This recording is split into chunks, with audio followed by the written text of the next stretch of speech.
SC atrocity కేసులు అన్యాయంగా పెట్టకూడదని చెప్పేసి సభాముఖంగా తెలియజేస్తున్నాం. ఏదో సైకిల్ హ్యాండ్లో తగిలిందని ఎస్సీ అట్రాసిటీ కేసు పెట్టడం అది కరెక్ట్ కాదు.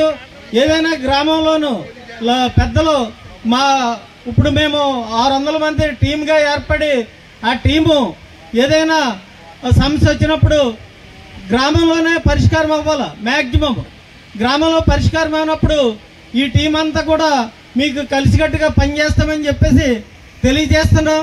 అన్యాయమైన కేసులకి ఎవరు కూడా రాకుండా ఉండాలని చెప్పేసి దానికి ఏదైనా సమస్యలు ఉన్నదప్పుడు ఎస్సీ అట్రాసిటీ కేసు అయినా గ్రామంలో ల్యాండ్ లార్డ్ ప్రాబ్లమ్స్ వచ్చినప్పుడు కానీ ఇలాంటి సమస్యల మీద పోరాటం చేస్తామని చెప్పేసి తెలియజేస్తున్నాం.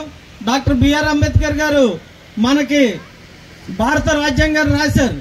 భారత రాజ్యాంగం ఒక దళితులకే కాదు, అన్ని కులాలు, అన్ని మతాలు, యావత్తు ప్రపంచ దేశాలు గుర్తించదగ్గట్టుగా భారత రాజ్యాంగాన్ని రాశారు. ఈ భారత రాజ్యాంగం రాయడానికి 2 సంవత్సరాల 11 నెలల 18 రోజులు పట్టింది. ఏదో రాజ్యాంగం రాసేయడం అంటే ఏదో పుస్తకం తీసుకుంటూ ఒక సినిమా పాట రాయడం కాదు. అలాంటి రాజ్యాంగం రాసిన మహానుభావుడు ఈ దిశ నిర్దేశాన్ని ఈ భారతదేశానికి అందించడం జరిగింది. అలాగే ప్రపంచ దేశాల్లో అంబేద్కర్ విగ్రహాలు కూడా పెట్టడం జరిగింది.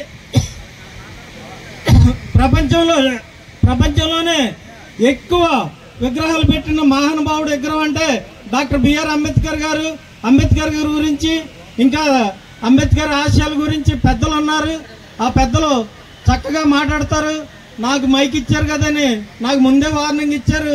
నేను ఈ కొద్ది మాటలతో జై భీమ్ తెలుపుకుంటూ నాకు ఈ అవకాశం ఇచ్చిన మీ అందరు కూడా హృదయపూర్వక వందనాలు తెలియజేసుకోండి. జై భీమ్.